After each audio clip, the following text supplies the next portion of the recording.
Il y a des gens qui ont déjà décidé na place na biso. Bazui batie ba décision na bango. Ba décider batie ba règle. Amen. Non? Oui. Batie ba règle na domaine ya classe. Voilà règle faut bolanda ezabwe. Na domaine ya musala, voilà règle biso bandoki to décider ndiri bino bobozala. Maintenant, ce qui a été décidé na buto, bino boyebi na binote. Mais vous allez vous rendre compte que ba classe na bino, ba bomo ina bino, ils ont vivre lundi sama règle moko et cette chama na buto par une décision ou ils ont na monde ténèbres. Ou soit par un méthode, ba cha méthode moko lolenge ni bino oki ko sala na se na mokili. C'est-à-dire, ils ont dépendre na binote. Manière na bino même ya koloba. Manière na bino même ya ko silika, manière na bino même ya ko réagir. Il y a na bato ba décida bongo. Yo comment la raison na bato mususu après avoir composé acte à regretter pourquoi je fais ça. Cela ne vient pas de toi parce que ça méthode ba décider la monde dans molili. On appelle singa ben yokai. C'est-à-dire aux vivre influence n'est que totala ki lobi Paul rebi ça bande quoi Galate. Alors cette influence ne vient pas de celui qui vous a appelé. Et ce sont des choses que nous vivons chaque jour de nos vies. Tu vas décider, tu vas décider règle, tu vas décider méthode ou bien manière de vivre. Et puis, tu as également le système. Le système, le marche ni bokozala na yango. Machine na bino ekotambola lolenge nini. Rotation makambo na bino, ba manœuvre ya contour na vie na bino ekozala ndenge nini. Ils ont mis un système. Il y a mutu moko ta ko kende libala mbala moko bongo afandi. Bazui système moko bache pose les sika moko na mobali fo nanu o banana mindondo nanu. C'est-à-dire qu'il y a un système bien établi. Parce qu'il y a des gens qui ont décidé à notre place. Masia pambola mutumoko. Ce sont des choses où ils ont ma décision na mibeko. Parce que mibeko ils ont ma décision. Ils ont ma décision ils ont mis na butu. Ils ont ma décision ils ont mis na katia kindoki ya famille na bino. Yango mona des fois makambo ezalaka ya malamu mingi na famille na bino. J'allais dire autrement makambo ezalaka rare na famille na bino et comme isaka batu ebele. J'allais dire autrement makambo ezalaka un peu exception na famille na bino et comme isaka batu ebele. Pourquoi? Parce que na ba décision o ezwama na bibeko bachela bino makambo ne ko sala mate. N'assemblée les âmes, vie fait à la vie à exception. Oh, il y a même les âmes à Sungaye. Vie fait à la vie à exception. Bâtir ma décision, ma règle, ma méthode, ma système. Mais pendant que toi tu vis vraiment une exception. Ton décidant, mais il y a son fils de ton décidant, mais il y a son fils de oh, ton décidant, ils ont un temps la tête. On n'a pas besoin de parce que notre Dieu est vivant. Jésus est venu pour que toi tu la parce que lui il est la lumière. La Bible dit un peuple assis longtemps dans les ténèbres. Dans mon lumière et soya. Jésus a dit je suis la lumière du monde.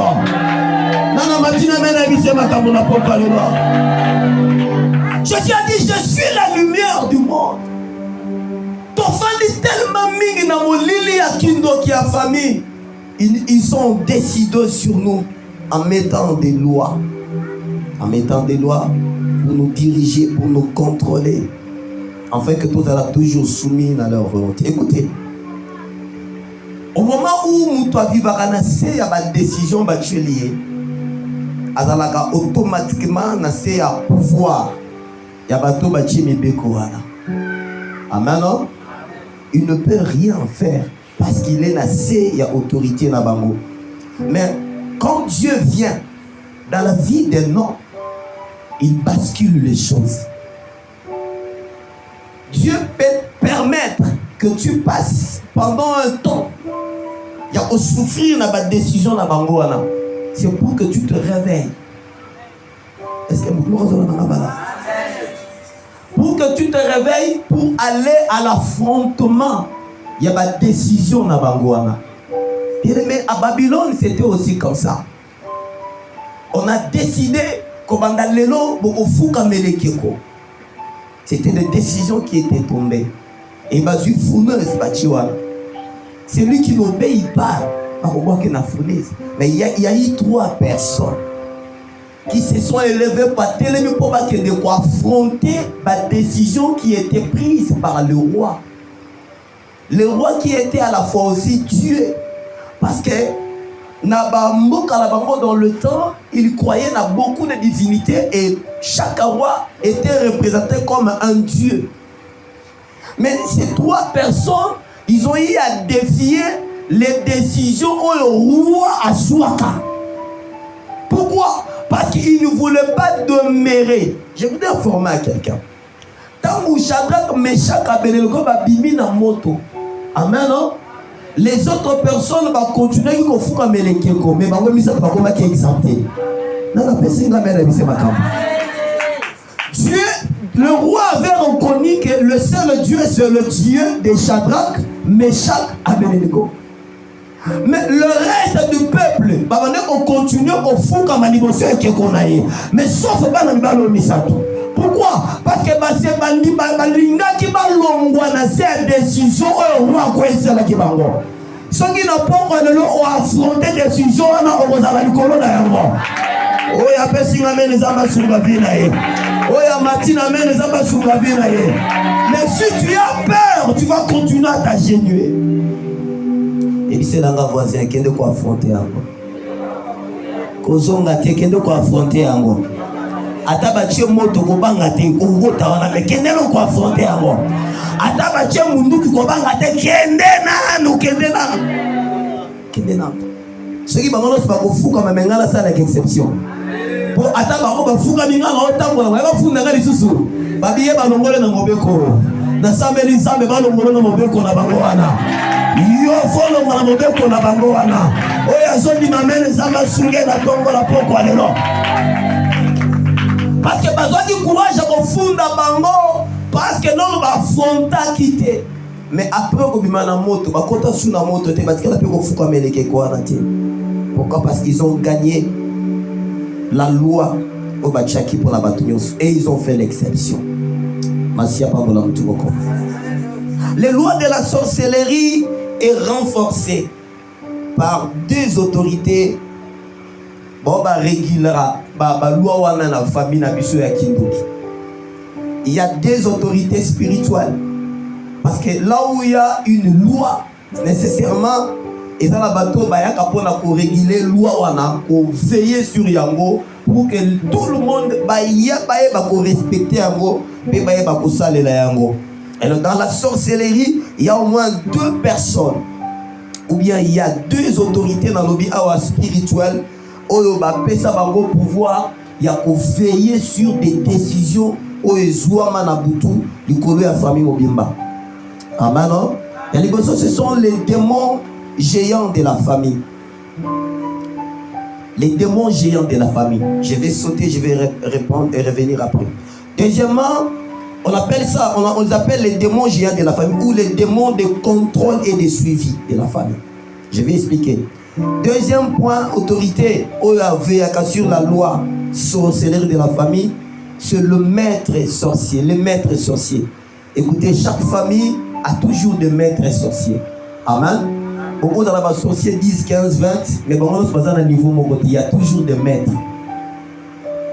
Alors, ceux qui veillent sur ces lois-là, on les appelle les maîtres sorciers. Bon, on a la capacité de veiller sur la loi de la famille, également de veiller sur l'application de Yango. On les appelle le maître sorcier. Et souvent, le maître sorcier, dans la famille Moussous, c'est Kachaka. Facilement. À moins que les par la révélation, pour comprendre réellement l'identité Yamuto et Bouzou Mundanaï. Amen. Amen. Et ces gens-là, ils veillent sur ça. Sur la loi où ils allaient qui définit, établit, sur la famille, les maîtres sorciers. Les maîtres sorciers ou les démons de contrôle et de suivi. Je vais répondre par rapport à démons de contrôle tu as suivi. Amen. Quand il y a une loi sorcellerique dans ta famille, il y en a plusieurs. Chaque famille a une loi na bango bachela bango. Mais moi je vais parler simplement sur les trois principes, les trois actions il y a la loi wana. Je sais que je vais parler simplement les trois principales actions il y a la loi nesala. Parce que la loi est ébélée, famille na famille kolalisa, ba modèle na bango ningi ba établir la bango. Amen non? Et par rapport il y a ba esprit, il y a ba démon, il y a famille.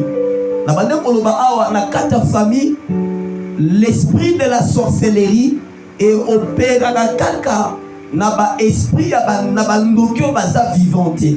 Je parlais même na utko ba awa ne ba nesoko na denga malam, même na bato ba kufa na famille, mais ils étaient de grands na matière ya molili ya kindoki. Parce que na lobi ndokyo ya za physique. On a commis la dimension à Mounel Makassi. Pendant qu'il est vivant, il est encore mieux par rapport à ce qu'on a fait. Parce que son esprit comme très dangereux. Merci à Papa Moutoumoko. Oh, dans le côté, merci à Papa Moutoumoko.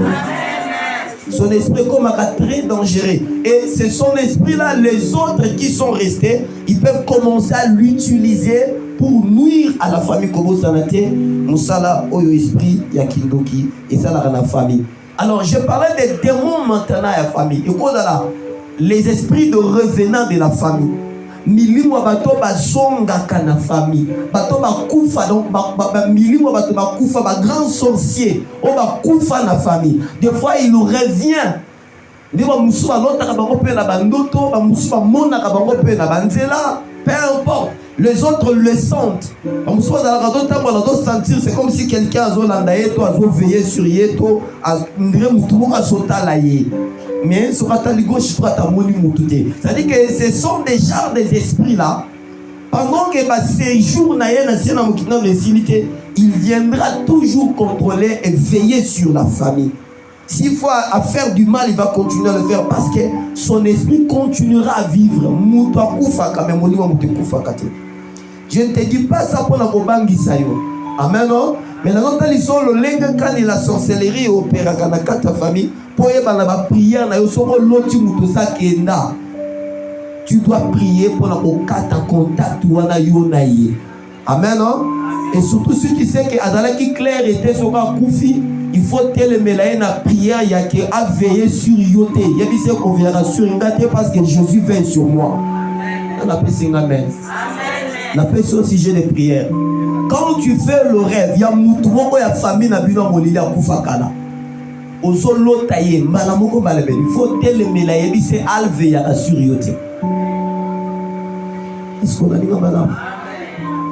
Bato kala bando ke na ba cimetière bazo ba papa yo kufa koko ya kotala kabiso yo. Ba e bazo ndoko e manini ba mande ko sala. Amen. Bon, loko abiso to ignora nyos, voilà pourquoi il y a beaucoup de réalités spirituelles que tu racontes mais ça nous rattrape. C'est très important. Il faut refuser parce qu'il y a au ciel, il y a quelqu'un qui vient sur nous. Lui, il ne somnole et ni ne dort.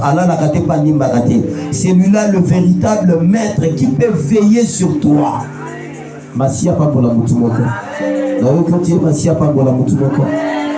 Et c'est le même démon, des fois je disais ici, opération au basalaka peut-être na vie ya bandeko na yo, ya papa to ya maman na yo, ils peuvent le faire, ils peuvent aussi le répéter na vie na yo sans problème. Pourquoi? Parce que l'homme a besoin de veiller sur la famille, besoin de contrôler, besoin de veiller sur la famille. Ndenge méthode ba utiliser pour ba kata classe ya grand frère na bino. Méthode ba utiliser peut-être pour ba longola papa na bino na musala. Ils vont utiliser peut-être le même méthode parce que ça décision ba zwa na monde à modèle bongo. Maintenant qui viennent exécuter ça, ce sont les gens qui veillent sur les lois de la sorcellerie, les démons de suivi, de contrôle et le maître sorcier. Amen.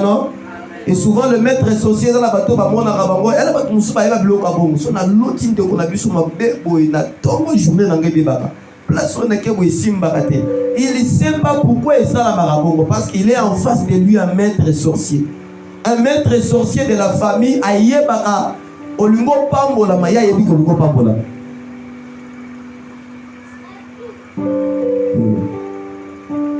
Kola pambola kutumo.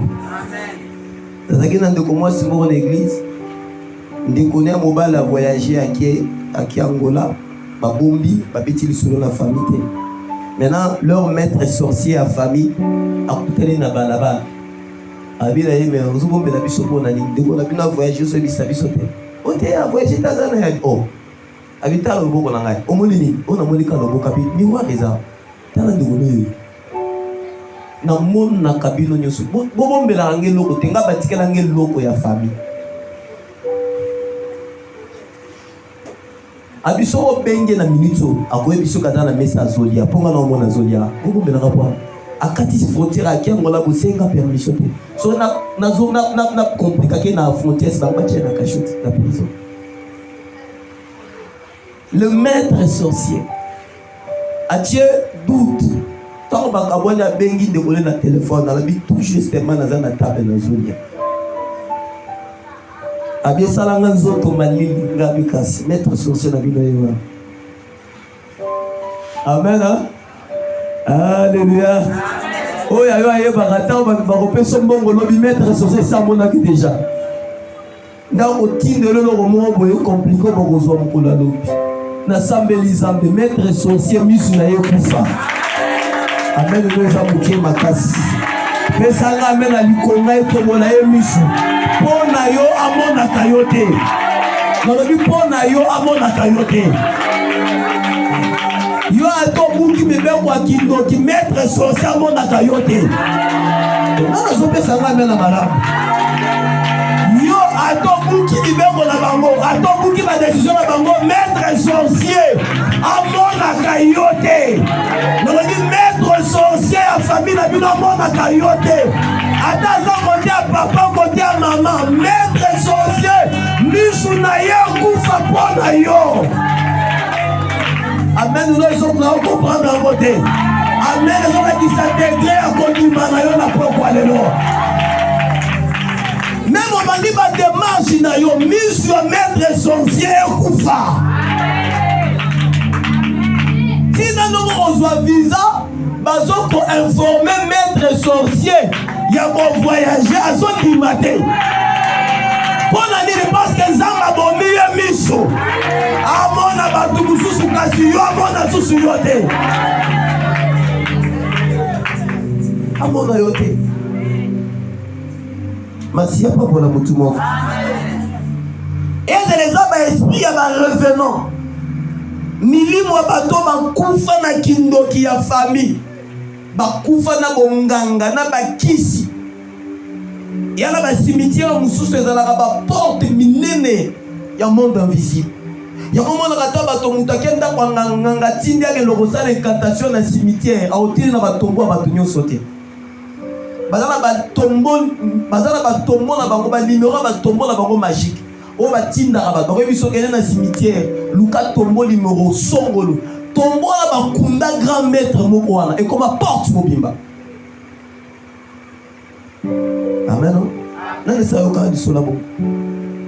On le fait simplement la tombo batabo. Il y a des esprits comme ça. Il faut faire très attention, il faut prier surtout quand tu vois beaucoup d'abandon dans le cimetière, il faut prier beaucoup. Il faut chasser ces esprits de revenants. Amen non? A des amis ba revenants ba so yaka ba yaka. Yebisa nzambe même likolo batona ndako na bamona ka yango te. Amona ka yango te. Amona ka yango te. Amen non? Alors nous allons partir rapidement pour tout ce qui est sur la place. Bien aimé. Les lois, les trois principales actions. Il y a la loi ya kindoki. Oui, salamaka. Na ba famille na biso, nous allons les citer. Premièrement, principale loi ya liboso. Ba action nango, action liboso et ça la loi kindoki na famille, c'est l'autorisation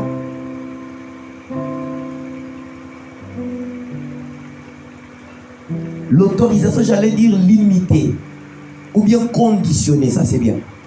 L'autorisation conditionnée, les lois de la famille et les lois de la sorcellerie et pesaka autorisation conditionnée. Comment bon on expliquer votre situation là?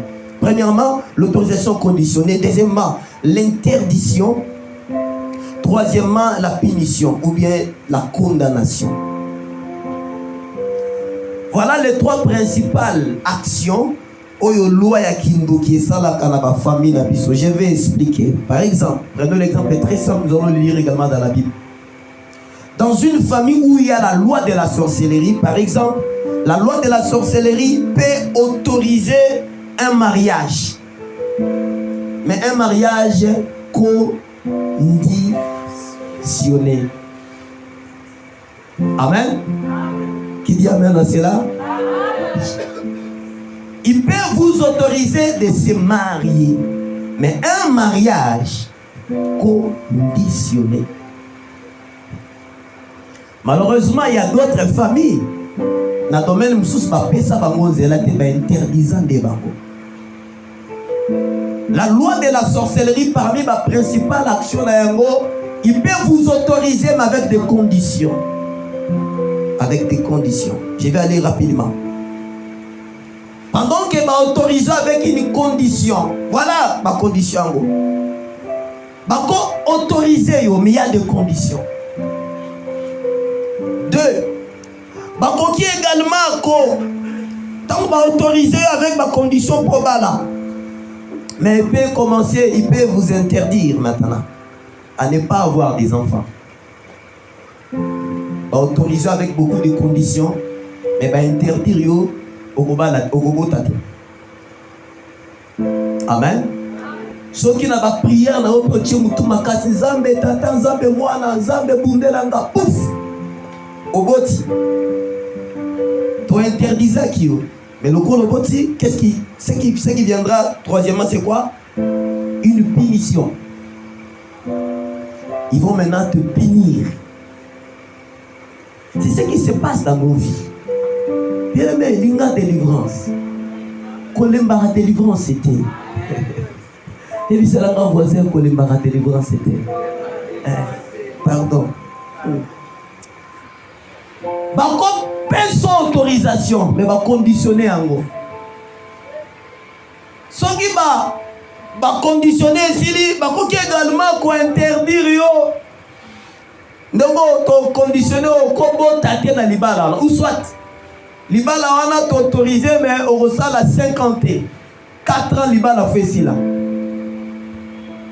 Donc, va interdire au moins que nous délai à 50 ans. Amen. Ou soit, va autoriser au bala, mais va interdire au Bozala, moi si 4 à mobile ou à naté. En fait, qu'est-ce que j'allais dire? Mobile on a Bozala kaka na yote le rôle à moi si. Faut ça na moi si monsieur. Est-ce que vous pouvez comprendre là?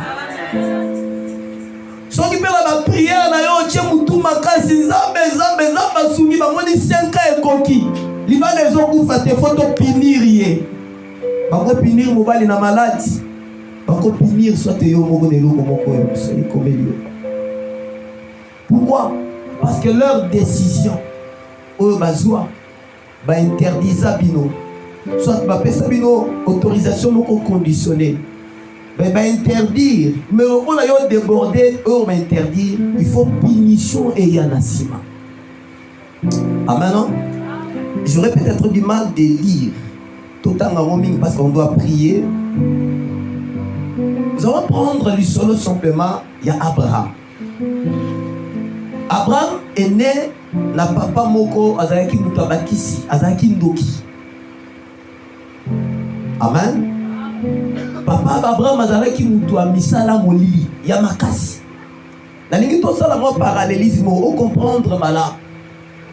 Au moins dans la Bible, lorsqu'on parle de la Bible, ma femme stérile bazalaka ebele, n'est-ce pas? Il y a la Bible, il y a des femmes au Bible zolo qui nzamba rendre stérile. Mais pour Sarah, est-ce que c'était Dieu? Aucune part. Place mon côté Bible le dit que Zamba rendra qui Sarah stérile. Masia pas pour la mutumoko. Oh, non, que tu es Masia pas pour la mutumoko. Donc c'était la sorcellerie. Quand Dieu dit ti Abraham alobi na ye na bengi yo bima epa na bino yaka je te ferai na okomisa yo bima epa na bino parce que Abraham akoli na libota papa na bango azalaki mutu ya misala ya molili ya makasi et na kati ya misala ya molili ya papa na bango il avait un problème la famille na bango tanga lisolo ya Abraham malam papa ba Abraham aboteka Abraham ye moko lokola mwana te abotaka bana mususu n'est-ce pas mokomona ke na bango nyonso tu babali bazwi problème petit frère ya Abraham papa ya Lot tango abali aboti akufi.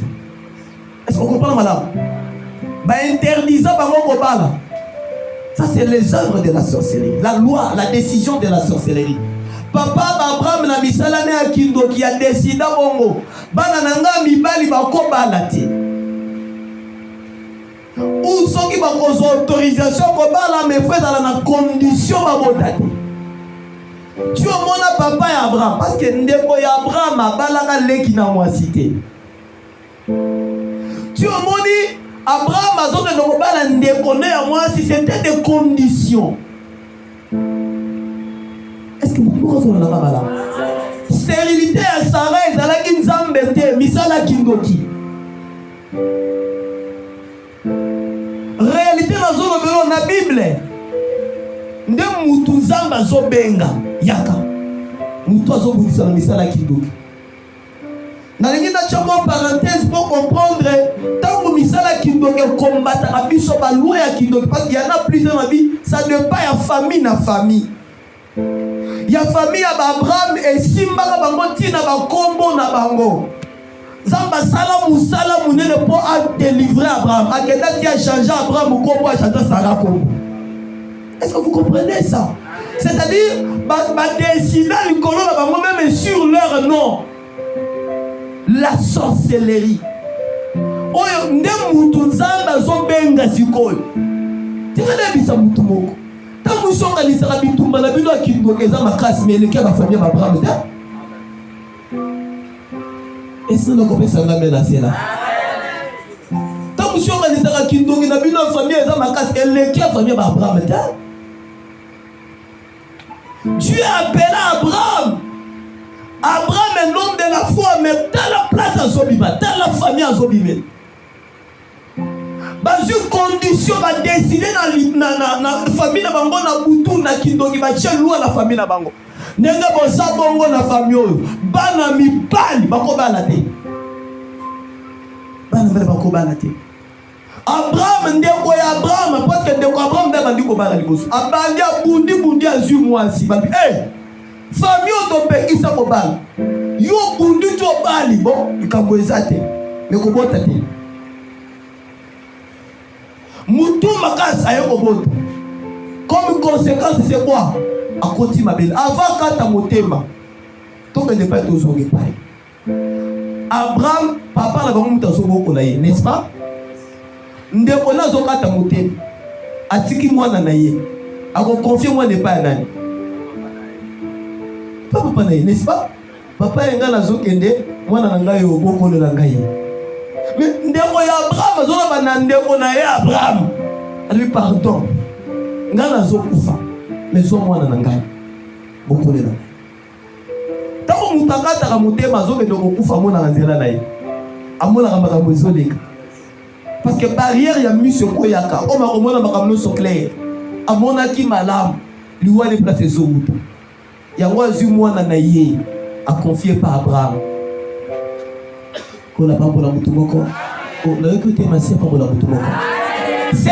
une loi spirituelle sorcellerie dans la famille d'Abraham. Abraham fanda oh ngape na bal. Abraham yopo bal. Mais il y a une condition, il y a une loi et interdiction. On peut pas la terre. Ce qu'on peut parler avec condition. Condition Abraham andimi azine de connaître à moi si. Ndaba abali. Interdiction maintenant au combo tate. C'est ça. Kola pa bola mutumo. Nde mutunza ba yeko luka. nazo sambela zambela poko lelo pe zamba yo koluka moto moko oya ndimi ameni seke ezali kambo na ye nazo kana encore plus na parallélisme langa ndeko na nga malamu Abraham alongwe kuna ye ba zui Sara mwasi na ye bota kasi totala mwana zo ya te malgré akutana na Nzambe bande pa na bango bataboli na Nzambe tala nguya misala kindoki ndenge sala na vie ya bato ebele ya ba promesse ebele ya ba sacrifice kasi Abraham zwa mwana tala maka place ezokende lokola ba interdire na Abraham misala kindoki interdisa Abraham akobota te tango Abraham azwa makamba kobota sikoyo ekomi sikoyo tango Abraham azwa kobota ba interdire ya bota pendant 25 ans nde Sara ye kobota na kimubange Abraham pa ye kobota tango baboti mwana il y a un problème punition ce que bandi kokita likolo ya bana omona premier conflit bandi bana ya Abraham Isaac na Ismaël même sur le plan physique même sur le plan prophétique il y a toujours un problème tilelo pour nani et sa punition makama molili après bakoka kobota te alléluia Isaac pena tout na ye aye kobala Isaac famille obala mbali babala kati loi ya kindoki si etelemela bato bakobala te Isaac yoboli kobala ngape fona bala Isaac tu ozomona papa ya Isaac azobenga serviteur babitala kozola mwana na nga mwasi place mosusu te ayebaki makambo na bango ya famille Isaac azwi mwasi atie na ndako interdiction akobota mpe esi etelemi Isaac akobota te Isaac a loué Nzambe. La Bible dit Isaac chercha l'Éternel pour sa femme. Et ça fait que moi c'est Isaac Nzambe ne mutagandra qui est stérilité. Makambu ya mibeko ya kindo ya famille. Bana mibali baba la kate. Soko bali condition za kobota te. Soko bonti punition. Isaac penda wa bonti bana ne ba komi ko swala. Esaú na Jacob baswani bawelani balingi babomana est-ce que olalinga malamu punition ya kindoki ya mibeko ya kindoki ezolanda Jacob ye pankei ngape na bala ngape Jacob biso bana mibali na famille babala kate loi ya kindoki ebandi na nani ebandi na Isaac ebandi na Jacob ebandi na nani ebandi kala Madame toujours vivre le lot. Et m'a dit na papa na binoté. Les lois de la sorcellerie m'a dit na famille na bino anate. Et ça na bisike bandi maman. Soko ko lukanzambe na loyenge talio. Jacob ngape na bala Jacob kende kasi. Jacob azoke de kobala. Place azoke de kobala makambo ezokuta malango kuna. Pona libale face à la 7 ans. Ba peso ya zobala yango te. Likambuté à supporter à Zibasi Mibali. Tant où il n'y a pas zobota, l'ogra va payer ça pour bota te. Tant où boti bana na ba komi na conflit bango na babu. Oyo to bomaye, oyo to salabu. Bana punition ezokita na bana. De fois biso to zabana to zo punition ya lomo ya kindoki biso to ko bota mate. Yo mama na bino ko bota yo te. Parce que loi na bino famille interdisa ba ko bota bino te. Et le rôle de mine punition sur quoi ils sont là. Talabana Jacob, Bafandi Kabol, ne on a pas fini par votre photo bomaï. Kapol le type d'autre. La raison par sous moi si mamouké. Est-ce qu'on a dit madame? L'autre paix, Azama Kila n'est-ce pas? L'autre paix, il peut faire d'affaires on a fait une balle. L'autre, ban ami ban dans famille yo. Et puis c'est là qu'on faisait. Parce que la gagné. Loi paix qui ça? Soko bali soit et à la autorisation moko conditionnée bala me kobota te ngalo na bali ngape fona bota bota l'autre fameux babala kate soko zu grâce ya kobala kobota te l'autre peut ngape fona bota l'autre pas que de kobota mais t'as la condition bala ba memeli na fille akibota na bana nayi kindoki loba no kindoki oyo zo bundiso faut bien parler l'hôtel. Voilà les trois principes. Il y a loi ya kindoki oyo esalaka na bafamille nyonso ozomono soki baautorize yo eza autorisation conditionnée. Mama akosepela te lokolo ozwa misala kosepela te lokolo bala ata mosu eza autorisation conditionnée. Est-ce que vous avez moko kosepela te mpo osilisi classe ta mosu eza autorisation moko conditionnée. Kosepela te mpo ozala mwa affaire ofungoli mwa maison ozoteka eza autorisation conditionnée. Son luc de délivrance était ma soeur, mon frère. Tala mutoloko Abraham, tala kaka Abraham. Na komi tuna na niveau ya prière yo kozala na okona na Abraham. Mais tala makambo Abraham asali. Abraham akutana na ngona fi. Famille ya Abraham, lignée ya Abraham onyoso. Mikindoki. Makambo molili na kati ya famille. Ebandi na papa na bango. Soki to yena nzambe Zamba, pourquoi Zamba Sobenga biso venez à moi? Quand Dieu dit venez à moi, c'est que nous devons quitter nos familles. A moins que kuna makambo malonga ezate, ya Sobenga biso boya, toye panaye. Ma soeur, mon frère, quand tu viens devant le Seigneur, ne fais pas de blagues. Tant qu'il y a une église, soit ma bêtise na yo chapembeni. Aux gens $1000 dans la poche. Quand on a le lien d'hôtel, et quand on a $1000 mon conditionné, quand on a conditionné, vous évitez. Il y a que pas si nous sommes en poche wana, pour le tout à mutu na mutu, on va dépasser 2500. Pour y avoir aussi $1000 quand même, des conditions bâties là. Des filles, il y a misala kindoki, mais quoi kindoki, principe misala bâtie là biso. Autorisation conditionnée, interdiction, et puis ça retient pour tout ma casse, punition. Des fois, biso ma vie, na biso tozo vivre dans ma punition. C'est ma punition. Yo ko fana nanda ko munene. Maman, le lolo zo fana nanda ko sali dembe. Ils ont autorisation conditionnée. Ne c'est comme fana d'Guinea, ozo sala lolendo. Ko benga bato fa mbo ya botala ndako na komi na ngombo ya bono pa mona sombi. Eh! Yo évite que place on est au pays sur aux yeux et conditionné ou fan de kimité ngana mitu na kabandoko soki to yeli ko so nzambe ko sala na côté tu ne sais pas oh yo za na peut-être conditionné moi le comme que au salisi fête moi le comme que au salisi maman papa zabanona na muki lui aller noyo tu ne sais pas et quoi dans la conditionné conditionné. Les trois principes, les trois principales actions. Il y a mipeko ya kindoki. Oesar mabuta batunyo soto. Abraham anaïsa compte. Azoki a yo compte na yepe ligné na imobimba. Est-ce que tu peux sambela na mutungo na pourquoi? Oh, non, est-ce que tu peux sambela na mutungo na pourquoi? Il y a que Zambé na lola quand la vie.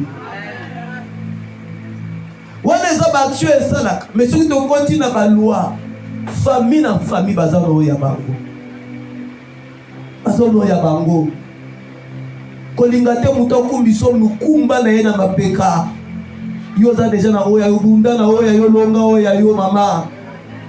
Bunda na oya yo. Mutaba tsolo mikumba na yete. Oye koluka nzambe. Dans quand on va montrer à l'église, des fois tu ne sais pas pourquoi tu es à l'église. Vous pensez que tu es à l'église. Tu es à l'église. Si tu es à l'église,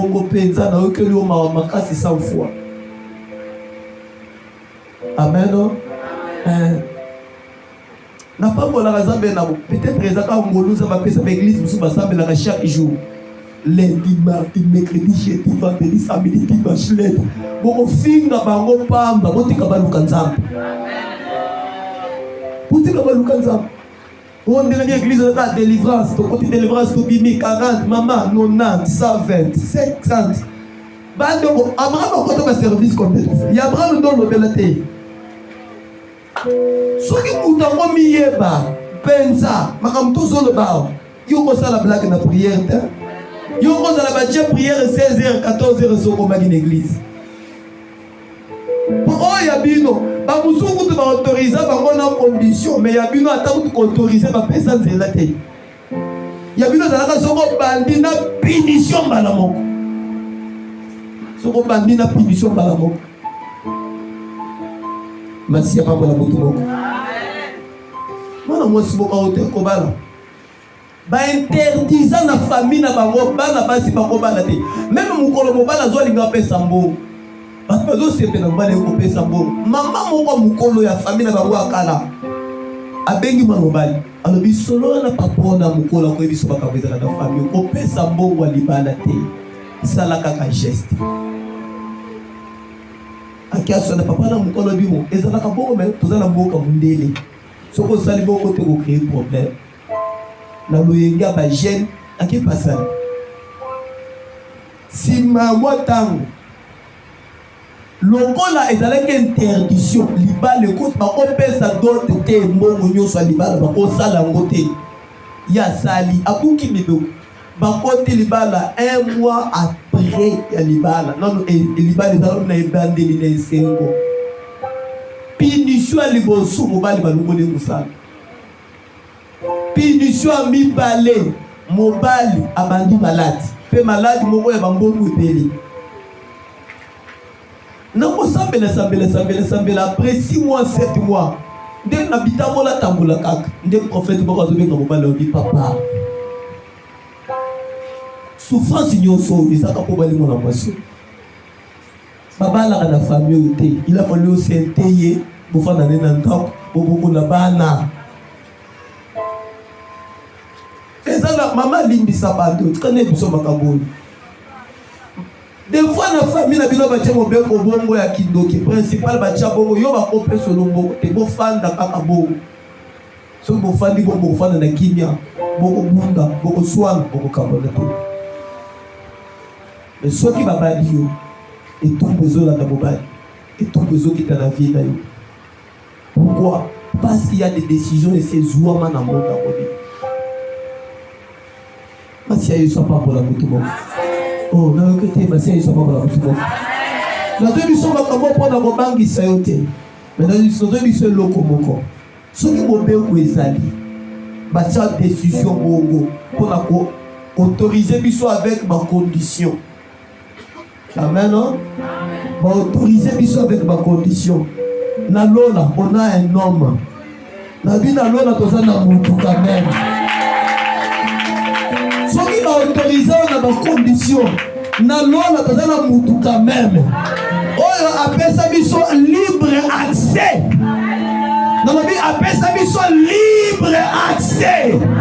Ya kokota pe akosala nyonso na kombo na ye. Oya pesinga les Amazones na pokwa lelo. Au ciel on a un homme, Jésus de Nazareth. Lui quand même il nous a donné le libre accès. Il y a kokota sans condition. Il y a qu'on accéder sans condition. Il y a qu'on sala sans condition. Parce que sur la croix, il avait déjà accompli ma cambonioso. Soki na famille ma pekisa makabo, mais na moto moko kokisa makabo nyonso. Soki na famille na bino ma pekisa, ba ji ma condition d'accès au ciel il y a un homme. Oh, nazota mene no marabuti. Nazota mene no marabuti. Nazota mene no marabuti. Nazota mene no marabuti. Au ciel il y a un homme bien-aimé qui accomplit toutes choses. Je me répète toujours des versets. La Bible dit un peuple assis dans le ténèbre. Un peuple assis dans le ténèbre. Des années. Il a fallu un homme à apparaître dans la Katia Pisikawana, à apparaître dans la famille Wana. Tu sais, la seule manière que Jésus est venu nous libérer.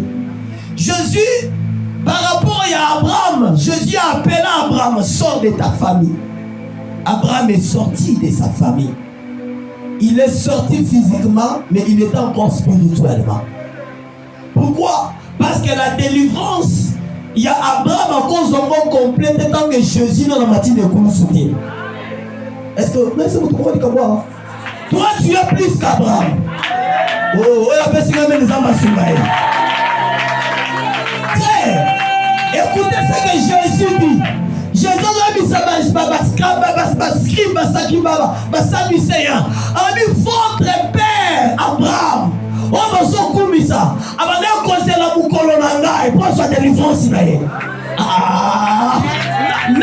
Abraham attendait sa délivrance. Attends, Koufaki, il n'était pas encore délivré. On a appelé Abraham est mort sans délivrance. Il a fallu que Jésus a matane Koulousso, a quitté la mabele, a quitté le Kokango na Abraham. Dans la personne à haute voix. Pourquoi? Parce que le sang est écoulé, un homme est mort à la croix. La délivrance que nous avons, bien aimé, quelqu'un est mort. J'ai dit, Dieu avait appelé Abraham, Abraham sort. Abraham a dit physiquement, mais spirituellement il était là. Mais quant à moi et toi, ce n'est pas simplement le temps de sortir. Mais qu'est-ce que Jésus fait? Ce n'est pas que Yesu azoya komisa ndeko na biso. Oh. Il vient d'abord. La Bible dit un peuple assis dans les ténèbres. Bien aimé, dans nos familles où il y a Mamisala Kindoki, Jésus s'invite dans une famille. Est-ce que vous pouvez entendre la malade? Yesu a s'invité d'abord. Il doit s'inviter dans la famille Nabino. Nana Kobesa Noko na mboka nana. Boza famille Kabenji, n'est-ce pas? Dans Yesu azoya, Yoza Kabenji Christophe, Yesu pa ye azu kombo na bino ba Kabenji alati yango. Je vais expliquer quelque chose, on a très bien. Aïe na famille Nabino. Est-ce qu'on a dit malade? Il n'y a pas commis Kabenji Jésus. Mais le monde dans la famille Nabino ba Kabenji ba fini comme na Kindoki.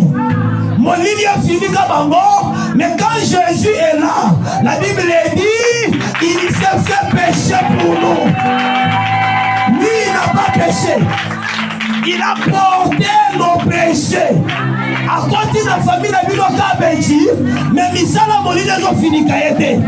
Au contraire, quand il y a à côté de la famille de Bino, on va dire qu'on dégage moi lumière. Ah, c'est là que ça vous trouve pas comme on n'a pas quoi.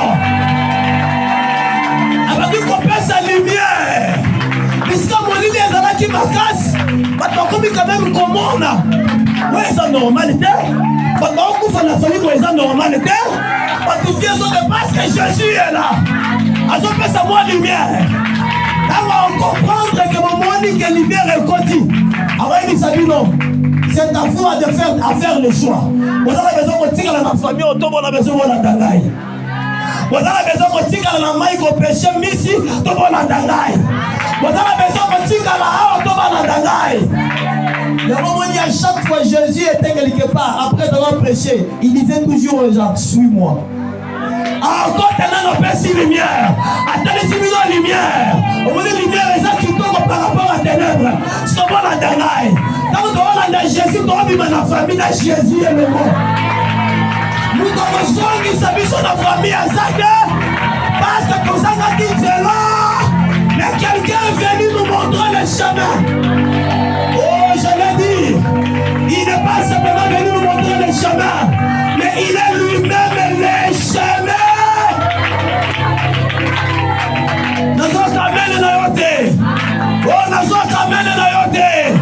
Est-ce que quelqu'un croit dans pas quoi le long? Est-ce que vous dites pas quoi le long? Que Jésus de Nazareth a zobi misère la famille la bango. Aujourd'hui maillot à côté. Mais quelqu'un devant toi. Et ça la question lumière.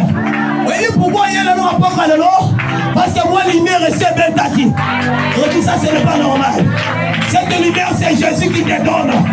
Moi, ma c'est Jésus qui te montre. Moi, ma maison c'est Jésus qui te montre. Ma révélation transformation dans la famille na bino. Lumière ya Jésus zotalisa yo.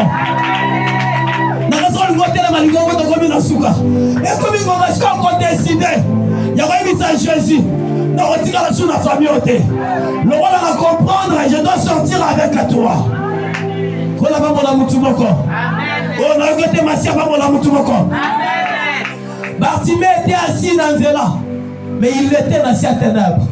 Misala Kinto qui finit kaye. À l'attangoti dans Zoto. Mais quand Jésus passait, un aveugle me voyait la lumière. Alors qui passe par le bi Jésus de Nazareth. Alors bi avant de combler la fils de David. Yes a tel bon ya. Jésus s'est invité à la poka de la famille la bidon. Tu sais pourquoi la famille nous m'a belé? Et ça la masundé pour nous ça va la karaté. Parce que vous avez subi le côté. Dans le nombre vous avez la baki ça va un plus Jésus.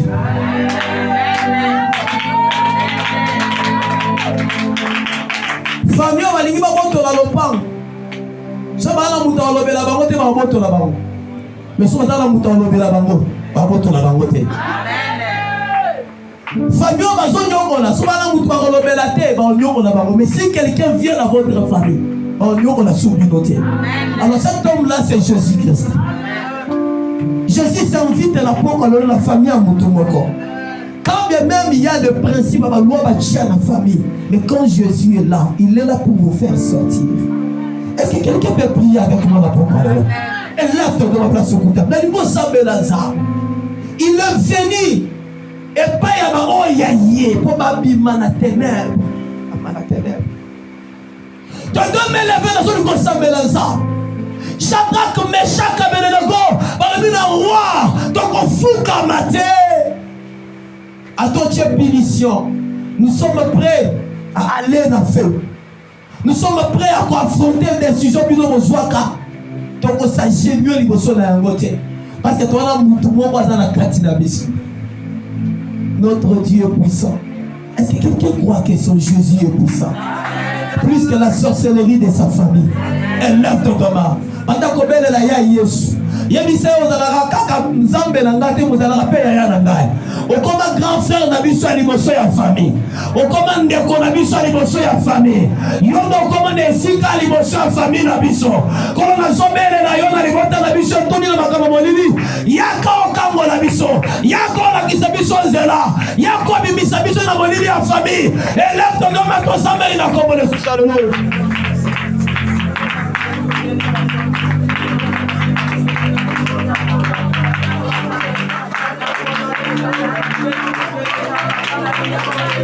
Thank you.